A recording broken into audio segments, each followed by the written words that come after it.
Hi students, this is Dheeraj Singh, PGT Physical Education. In my previous class, we have studied about unit number 7 of class 12th, that is physiology and injuries in sports, in which we have studied more things like what are the factors determining endurance, strength, speed, and now we have moved up to our next topic, that is what are the factors determining flexibility. Okay, so start. कौन कौन सी चीज़ें जो factor determine करती हैं flexibility को आपके, तो इसमें जो सबसे पहला आता है जॉइंट आर्टिकुलेशन। आर्टिकुलेशन मीन्स आपका नॉर्मली जो आपका जॉइंट नॉर्मली एक जोड़ से रिलेट करता है ना। द जॉइंट स्ट्रक्चर ऑफ और articulation is main factor of flexibility. Flexibility जहाँ पर जैसे कि जॉइंट होता है ना, जॉइंट जो जहाँ से स्टार्ट होता है वहाँ की फ्लेक्सिबिलिटी, जैसे आप स्टार्टिंग फेज से अगर आप प्रैक्टिस करके रखें तब तो सही रहेगा। अगर आप कहीं ना कहीं अगर प्रैक्टिस नहीं करेंगे, फिजिकल वर्कआउट नहीं करेंगे, तो कहीं ना कहीं वो जो जॉइंट होगी वो जम जाती हैं। जैसे कि नॉर्मली आप देखे होंगे छोटे बच्चे जो होते हैं उनकी जो जॉइंट्स होते हैं उनके पास फ्लेक्सिबिलिटी बहुत ज़्यादा होती है। क्यों? क्योंकि वो अभी मसल्स जो होते हैं या फिर बोन्स जो होते हैं वो डेवलप नहीं हुए रहते हैं। बट यहाँ पर इस कंडीशन में आपको लास्ट तक रखना है, तो इसके लिए स्टार्टिंग से आपको प्रैक्टिस रखनी होगी। ठीक है, तो जैसे कि आपके लिगामेंट्स हुए, कार्टिलेजेस हुए। कार्टिलेजेस मीन्स आपकी जो बहुत सॉफ्ट बोन्स होते हैं उसको कार्टिलेजेस बोलते हैं। तो टेंडन्स हुए, तो इस तरह की चीज़ें फ्लेक्सिबल कब होंगी? जब आपका जो जॉइंट स्ट्रक्चर होगा, है ना, वहाँ पर फ्लेक्सिबिलिटी रहेगी तो ही। ठीक है, तो ये है आपका जॉइंट आर्टिकुलेशन। सेकेंड आपका है लिगामेंट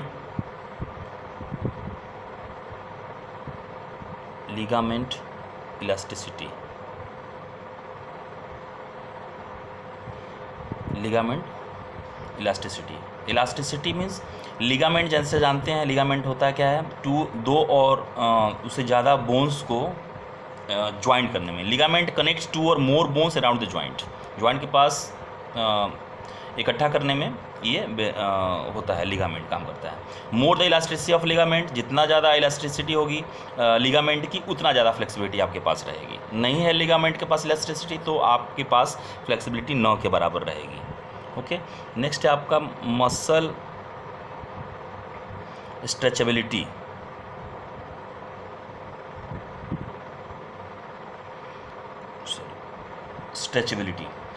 स्ट्रेच करना, स्ट्रेच होगा तो ही आपके पास फ्लेक्सिबिलिटी रहेगी। मसल्स जितना आपका फ्लेक्सिबल रहेगा उतना ज़्यादा आपके पास फ्लेक्सिबिलिटी रहेगी। इसके अंदर आपका मसल्स को स्ट्रेच करना बहुत ज़रूरी होता है, इसके लिए भी प्रैक्टिस चाहिए।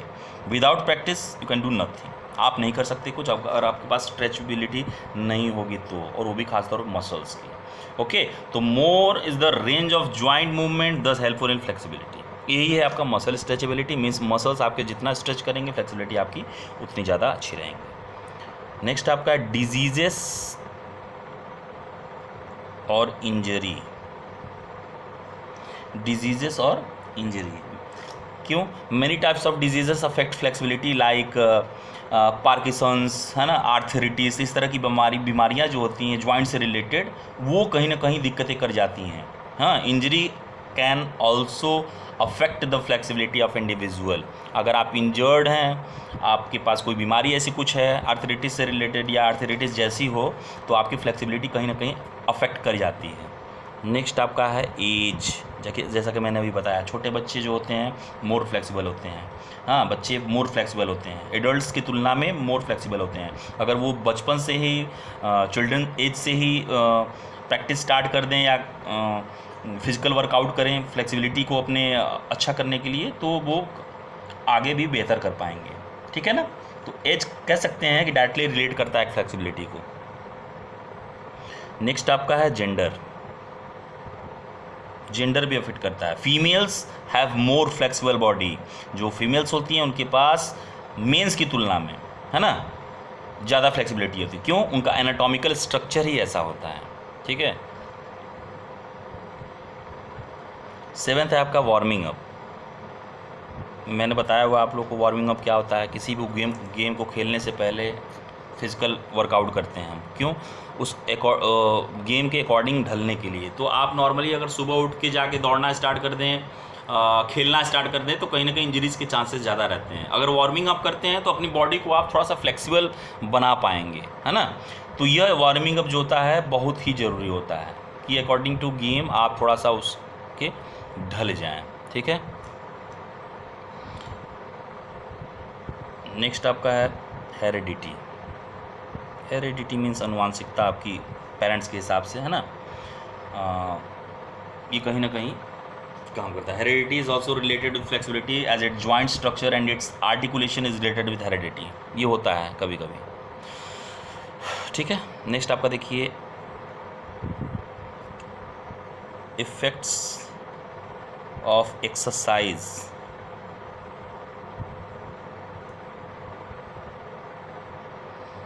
On cardiorespiratory system. Effects of exercise के क्या क्या इफेक्ट्स पड़ते हैं आपके कार्डियो रेस्पिरेटरी सिस्टम पर, ठीक है। आपके मालूम है आपका कार्डियो रेस्पिरेटरी मीन्स आपके हार्ट से रिलेटेड वो चीज़ होती हैं, ठीक है। तो एक्सरसाइज अगर आप रेगुलर एक्सरसाइज करते हैं तो क्या क्या चीज़ें, सबसे पहला आता है hypertrophy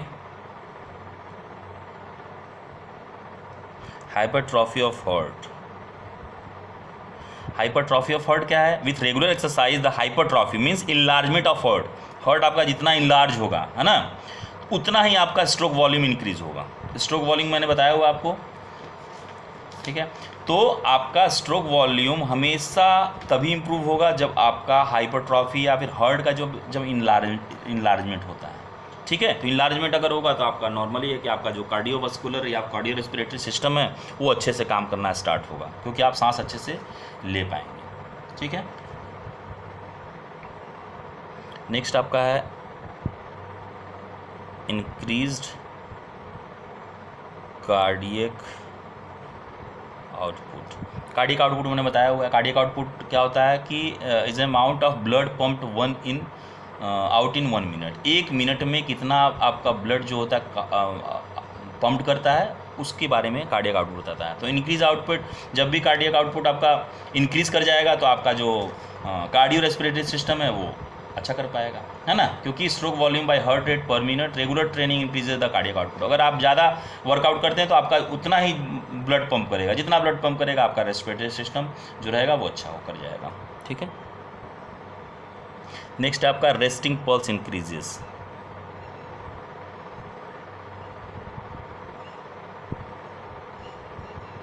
resting pulse increases with increase cardiac output the Bansal heart rate decreases. जो बसल रेट होता है वो डिक्रीज कर जाता है। दस the resting time of heart increases, therefore heart is not stressed during normal work. जो नॉर्मल वर्क आप करते हैं आपको उस समय स्ट्रेस नहीं होगा। कब? जब आपका नॉर्मली कार्डियक आउटपुट और बसल रेट जो रहेगा वो डिक्रीज करेगा और कार्डियक आउटपुट बढ़ेगा तब, ठीक है। तो यह करने से आपका क्या है कि कार्डियो रेस्पिरेटरी सिस्टम जो है वो आपका अच्छे से काम करेगा through the help of exercise. ये सब मैंने चीज़ जो बता रहा है मैं एक्सरसाइज के बेनिफिट्स बता रहा हूँ। अगर आप एक्सरसाइज करते हैं ये सब चीज़ें आपकी अच्छी हो जाएंगी, ठीक है। नेक्स्ट आपका है faster adaptation to working load.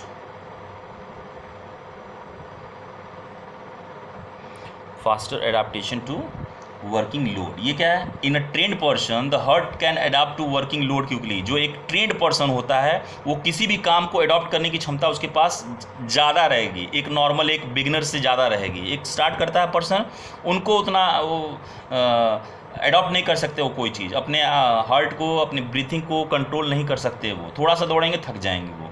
But एक जो ट्रेंड पर्सन रहता है उनके पास लोड एब्जॉर्ब करने की जो क्षमता रहती है वो सबसे ज़्यादा रहती है। Quick adjustment of heart according to body needs, ठीक है। वो अपनी नीड्स के हिसाब से अपनी बॉडी को मैनेज कर पाता है through the help of exercise, okay.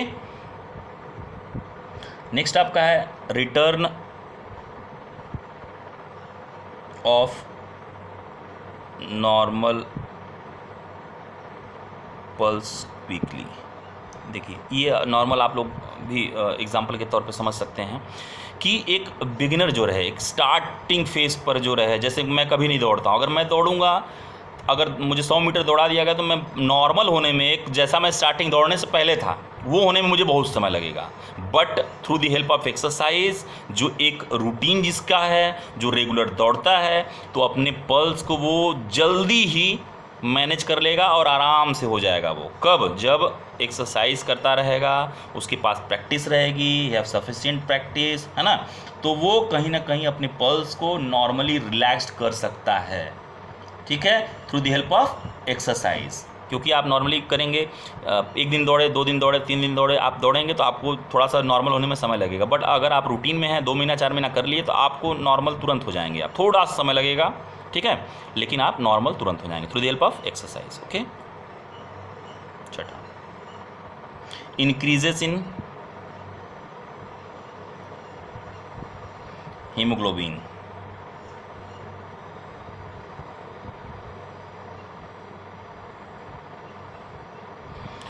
Haemoglobin, regular training increases the haemoglobin. जैसा कि मालूम है, अगर आप रेगुलर ट्रेनिंग करते हैं तो आपकी हीमोग्लोबिन जो होगी वो बढ़ जाएगी ब्लड में। ठीक है, हीमोग्लोबिन जो होता है, rich blood can carry more oxygen. जितना आप करेंगे ऑक्सीजन आप उतना ही कैरी ज़्यादा करेंगे, जिससे क्या होगा, आपकी एनर्जी फ्लो जो होगी वो इम्प्रूव हो जाएगी।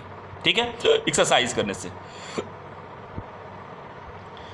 नेक्स्ट है आपका डिक्रीज इन ब्लड विस्कोसिटी। ठीक है, जिसको डेंसिटी भी बोलते हैं।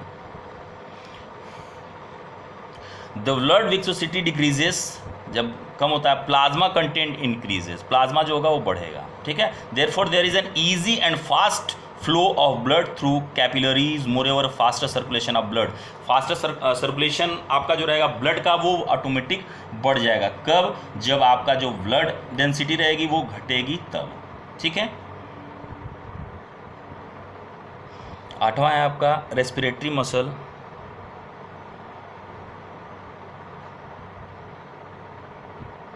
Respiratory muscle become strong.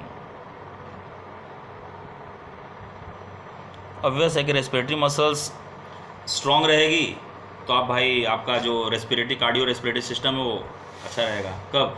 जब थोड़ा सा भी आप ज़्यादा से ज़्यादा दौड़ने की या फिर लॉन्ग वर्क करने की क्षमता रखेंगे तब। ठीक है, ये सब चीज़ें होनी चाहिए तब आप, अगर आपका मसल्स, रेस्पिरेटरी मसल स्ट्रॉन्ग है, तो आप लंबी दूरी का जो रेस होता है, या फिर लंबी दूरी का, या लंबा कोई वर्क रहता है, या लंबा कोई स्पोर्ट्स रहता है जिसमें ज़्यादा आपको सांस लेने की ज़रूरत होती है, एरोबिक एक्टिविटीज़ की ज़रूरत होती है, उसमें ये आपकी रेस्पिरेटरी मसल्स जो होंगी स्ट्रॉन्ग होनी चाहिए। और कब होंगी? जब आप एक्सरसाइज करेंगे तो।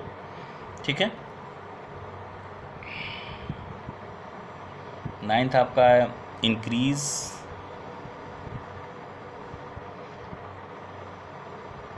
इन number of alveoli ability increases।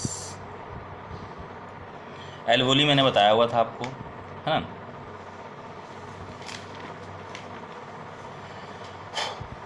तो increase in number of alveoli and pulmonary diffusion. Pulmonary diffusion क्या बताया था मैंने आपको? पल्मोनरी डिफ्यूजन मतलब आपका जो ऑक्सीजन और कार्बन डाइऑक्साइड को जो एक्सचेंज करने की क्षमता होती है लंग्स में, है ना, एंड ब्लड में, वही होता है पल्मोनरी डिफ्यूजन, फेफड़ों में वो जो होता है। तो रेगुलर ट्रेनिंग अगर आप करते हैं तो नंबर ऑफ एल्वोली जो होता है वो बढ़ जाता है। ठीक है, और ज़्यादा से ज़्यादा प्योरीफाइज ब्लड को डोनेट करता है या देता है। ठीक है, the efficiency of respiratory system is improved. It is in a trained person there is a faster removal of carbon dioxide and oxygen attached of blood, thus faster pulmonary diffusion। क्योंकि एक trend person जो रहता है उसके पास ज़्यादा से ज़्यादा कुछ भी बिल्ड करने की क्षमता होती है। अगर आप एक रेगुलर एक्सरसाइज करते हैं तो, नहीं करेंगे तो आप ये चीज़ें आपको नहीं मिलेंगी, और आप जो लॉन्ग वर्क रहेंगे या फिर लंबी दूरी के जो कार्य रहेंगे वो आप नहीं कर पाएंगे। ठीक है, नेक्स्ट आपका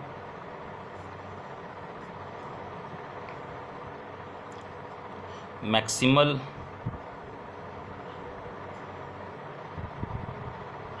ऑक्सीजन अपटेक एबिलिटी इंक्रीजेस। जैसा कि मालूम है कि ऑक्सीजन आप जितना ज़्यादा लेंगे जितना ज़्यादा लेंगे, जितना ज़्यादा VO2 मैक्स मैंने बताया हुआ था आपको। तो जितना ज़्यादा आप ऑक्सीजन को कैरी करेंगे, it is the maximum amount of oxygen utilize by body during exercise. During exercise में कभी कभी आप लोग देखा होगा कि लोग बोलते हैं कि मुंह बंद करके दौड़ना चाहिए, है ना। तो क्या मुंह खोलने से क्या होता है, जितने ऑक्सीजन आप लेते कम है, छोड़ ज़्यादा देते हैं। तो जितना आप कैरी करेंगे उतना आप ज़्यादा अच्छी चीज़ें एक्सरसाइज वगैरह या फिर जो भी फिजिकल वर्कआउट है लंबा दूरी का, वो आप कर सकते हैं, ठीक है। तो इसमें क्या होता है, नॉर्मली आपका जो स्ट्रेसफुल एक्टिविटीज़ होती हैं या फिर कुछ चीज़ें होती हैं ऐसी होती हैं जिसमें आपको ज़्यादा से ज़्यादा ऑक्सीजन कैरी करने की, अपटेक करने की ज़रूरत होती है, ठीक है। नेक्स्ट आप है न्यू कैपिलरीज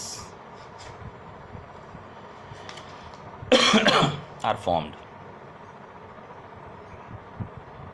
न्यू कैपिलरीज क्या है, रेगुलर एक्सरसाइज आप करेंगे तो न्यू कैपिलरीज जो होंगी वो बनेंगी हमेशा, ठीक है। इससे क्या होता है, ज़्यादा से ज़्यादा ब्लड आप या टिश्यू आपके वर्क करना स्टार्ट करेंगे। इससे क्या होता है, आपकी मसल्स इंप्रूव होंगी, मसल्स इंप्रूव होगी तो आपकी रेस्पिरेटरी सिस्टम ऑटोमेटिक इंप्रूव कर जाएंगी, ठीक है। इसमें बहुत सी चीज़ें हैं।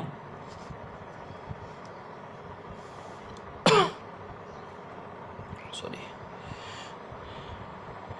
12वां है, अब जिनके पास बुक नहीं उनको दिक्कत होगी, नहीं तो मैं ऐसे ओरली बता देता, लिखने में थोड़ा टाइम लग रहा है। इंक्रीजेस इन टाइडल वॉल्यूम। टाइडल वॉल्यूम क्या है, tidal volume it is the volume of air inhaled exhaled during normal breathing. Normal आप इनहेल्ड एक्सहेल्ड करते हैं नॉर्मल ब्रीथिंग के दौरान, वही होता है आपका टाइडल वॉल्यूम। वाइटल कैपेसिटी क्या होता है, it is the maximum amount of air exhaled after deep inspiration. जितना आप जैसे नंबर सांस ले लिए अंदर, उसके बाद जो आप ऑक्सीजन या एयर एक्सहेल्ड करेंगे वही होता है वाइटल कैपेसिटी, ठीक है। तो इससे क्या होता है, आपकी लंग्स जो होती है इंक्रीज़ कर जाती हैं, और लंग्स इंक्रीज़ करेंगे तो आपका नॉर्मल है कि आप जो वर्कआउट करेंगे या फिर जो भी लंबी चीज़ें करना चाहेंगे वो आप कर सकते हैं। नेक्स्ट है आपका केमिकल कंपोजिशन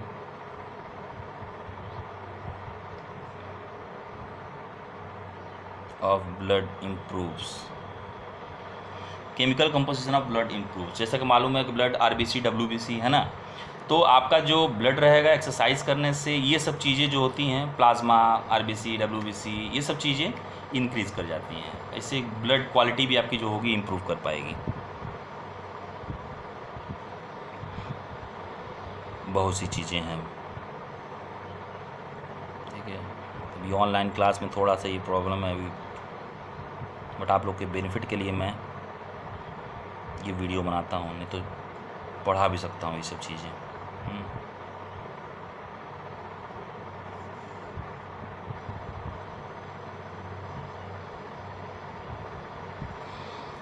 चलिए, 14th है आपका faster removal of waste.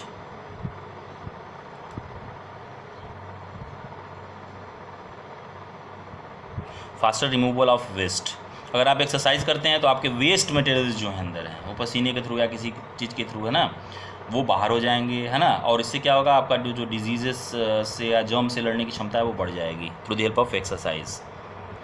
Reduction in cardiac problems, cardiac से रिलेटेड जो चीज़ें होती हैं, हार्ट अटैक वगैरह हो गया, है ना, ये सब चीज़ों में आराम हो जाएगा आपको। कब, जब आप एक्सरसाइज करेंगे तब, ऐसे नहीं, ठीक है। Blood pressure regulation, blood pressure regulation, blood pressure regulation क्या है, a well balance body pressure is maintained with regular exercise. ये हमेशा जानते हैं, ब्लड प्रेशर आपको कहा है तो नॉर्मल थोड़ा बहुत एक्सरसाइज करना चाहिए। इससे क्या होता है, आपकी बॉडी की जो टेम्परेचर है वो रेगुलेट होगी, अच्छे से हो पाएगी, ओके। 7th है फास्टर हीलिंग। हीलिंग मीन्स चोट जो आपकी लगती है, इंजरीज जो होती है वो जल्दी से रिकवर कर पाएंगी, है ना। कब, जब आप एक्सरसाइज करते हैं तो आप घर में बैठे रहेंगे, एक जगह पड़े रहेंगे, तो आपका रिकवरी के चांसेस जो रहते हैं वो बहुत लेट होते हैं। तो आप थोड़ा सा वर्कआउट करते, एक्सरसाइज करते रहिए, तो इंजरीज से जो रिकवरी होती है ना, वो चोट जो आपकी हैं, बाउंड्स हैं, वो अच्छे से रिकवर हो पाते हैं जल्दी से। नेक्स्ट है आपका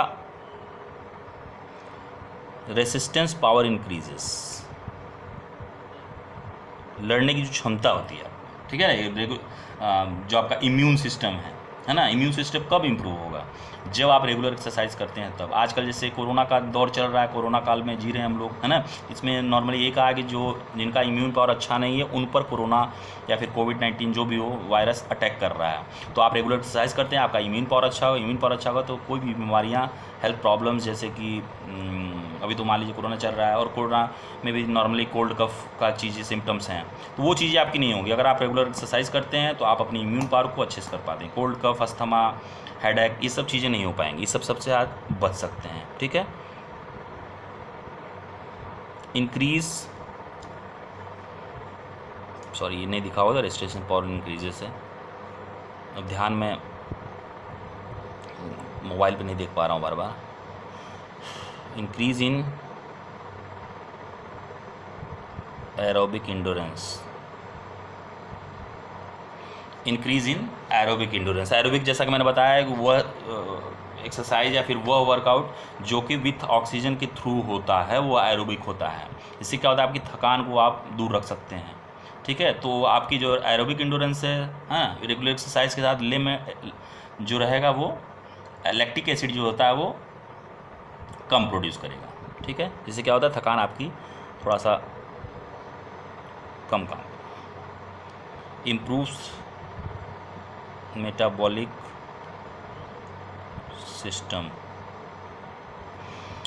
क्या होता है कि in a trained person the metabolic reaction are faster for energy production with less consumption of oxygen. Oxygen कम लेते हैं वो लोग जो ट्रेंड होते हैं और एनर्जी प्रोड्यूस ज़्यादा करते हैं। कब होगा, जब आप अपना एक्सरसाइज करेंगे तब आपका मेटाबॉलिज्म जो होगा वो इम्प्रूव कर जाएगा। लास्ट है आपका hydro balance in body.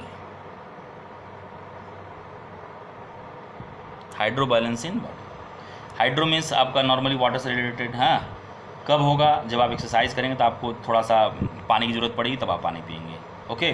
Normally लोग नहीं पीते हैं, जब थकेंगे तो थोड़ा सा डिहाइड्रेशन से बचे रहेंगे, वो नॉर्मल उनको पानी चाहिए होता है, ओके। चलिए, ये तो था आपका इफ़ेक्ट्स ऑफ एक्सरसाइज करने से कार्डियो रेस्पिरेटरी सिस्टम में क्या चीज़ें होती हैं। अब नेक्स्ट है आपका effects of exercise on muscular system. Muscular system में क्या क्या अगर एक्सरसाइज आप करते हैं तो इस पर क्या अफेक्ट पड़ता है। मस्कुलर मीन्स बॉडी से रिलेटेड, आपका बॉडी बिल्डर वगैरह हो गए, ये सब जानते होंगे लगभग। इसमें पहला आता है gain in strength. Gain in strength, strength जो होगी आपकी उसको आप गेन कर सकते हैं, अच्छा कर सकते हैं। आपकी स्ट्रेंथ पावर जो रहेगी वो अच्छा रहेगी कब, जब आप एक्सरसाइज करते हैं तब, ठीक है। आपकी इफ़िशियंसी जो रहेगी इम्प्रूव होगी। इफ़िशियंसी मीन्स ज़्यादा अच्छा करने की क्षमता जो होती है वो इम्प्रूव कर पाएगी। थर्ड आपका lactate threshold increases. Lactate threshold क्या था, लैक्टेट थ्रेशोल्ड था regular exercise increases the ability of muscles to tolerate more lactic acid for long duration, है ना।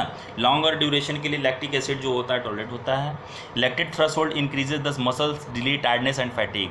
लैक्टेट थ्रेशोल्ड अगर बढ़ता है तो आपकी मसल्स जो होगा वो टायर्डनेस और फैटिग को दूर करती हैं। इससे क्या होता है कि आप एनारोबिक एंड्योरेंस जो होगा, जो विदाउट ऑक्सीजन चीज़ें होती हैं, जो वर्कआउट होते हैं, वो इम्प्रूव कर जाएंगे कहीं ना कहीं से, ठीक है। नेक्स्ट आप है increase in aerobic and anaerobic endurance. Increase in aerobic and anaerobic endurance. A trained muscle has more aerobic endurance, therefore its capacity to work for longer duration without fatigue is improved. इससे क्या होता है, अगर regular exercise करते हैं आप तो आपकी एरोबिक और एनारोबिक एंडोरेंस जो रहेगी वो बढ़ जाएगी, okay. Proper shape of body, अगर आप मस्कुलर स्ट्रेंथ बढ़ाना है, आप एक्सरसाइज करते हैं तो आपकी जो बॉडी की शेप रहेगी वो बेहतरीन रहेगी, जिसको फिजिक बोलते हैं, ठीक है। कब होगी? जब आप रेगुलर प्रैक्टिस या फिर एक्सरसाइज करते हैं तो आपकी shape of body, physical personality जो होती है वो अच्छी होगी। Faster recovery for injury from injury, sorry, faster recovery from injury. अगर आप एक्सरसाइज करते हैं तो जो trained muscles can recover from injury very fast, moreover there are less chances of injury. सबसे बड़ी बात, अगर आपके मस्कुलर स्ट्रेंथ अच्छी है, आपकी एक्सरसाइज करते हैं तो आप इंजरीज के चांसेस तो पहले कम रहते हैं। अगर होते भी हैं तो आप जल्दी से अच्छे से रिकवर कर पाएंगे, ठीक है। नेक्स्ट है आपका emergency stores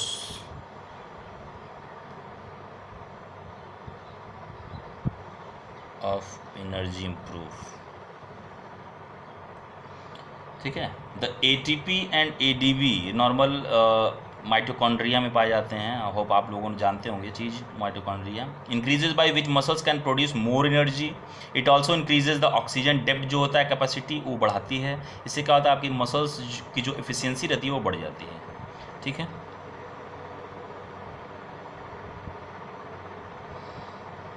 desired strength developed,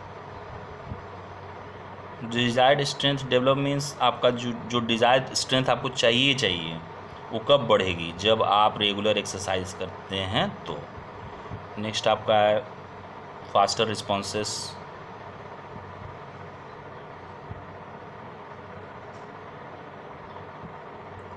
faster responses क्या है? ट्रेंड मसल्स जो होती हैं नॉर्मली ज़्यादा फास्टर ट्रैवल करती हैं, है ना। जो उनके एक्शंस और रिस्पॉन्सेस रहते हैं वो भी बेहतरीन होते हैं, है ना। इससे क्या है कि जो आपकी बॉडी की रिफ्लेक्शन है, ठीक है, वो हमेशा एक्टिव रहेगी, हमेशा एक्टिव रहेगी। कब? जब आप एक्सरसाइज करते हैं तब, ओके। नेक्स्ट है आपका efficient use of diet. Normally आपका है कि प्रोटीन, कार्बोहाइड्रेट्स, फैट्स, ये सब चीज़ें कब होंगी? जब आप एक्सरसाइज करेंगे तब, ठीक है। नहीं थके रहेंगे तो फिर क्या मतलब है ये सब चीज़ का। ये करेंगे, डाइट अच्छे से लेंगे तो आपकी मसल्स जो रहेंगी, मस्कुलर स्ट्रेंथ भी अच्छी हो जाएगी। नेक्स्ट आपका है बेटर न्यूरोमस्कुलर